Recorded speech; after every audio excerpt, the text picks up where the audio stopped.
10ই মুহররমকে আশুরা বলা হয়। মুহররমের 10 তারিখ এটি কোরআন এবং হাদিসের দৃষ্টিকোণ থেকে খুবই গুরুত্বপূর্ণ এবং তাৎপর্যপূর্ণ একটা দিন।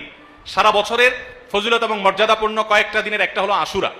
মুহররমের 10 তারিখ বা 10ম দিনটি এটি তাৎপর্যপূর্ণ হওয়ার কারণ হলো এই দিনে আল্লাহ রাব্বুল আলামিন পৃথিবীর ইতিহাসে বহু নবী রাসূলকে অন্যায় এবং বাতিলের বিরুদ্ধে বিজয় দিয়েছেন। অনেক বড় বড় ঘটনা এই দিনে ঘটেছে এবং কিয়ামতের আগে আরো ঘটবে। এই দিনের সবচেয়ে বড় ঘটনা যেটি ঘটেছে বা সবচেয়ে বড় আলোচিত ঘটনা হাদিসে সেটি হলো এই দিনে আল্লাহ নবী মূসা আলাইহিস সালামকে আল্লাহ তাআলা ফেরাউনের বাহিনীর বিরুদ্ধে বিজয় দিয়েছে।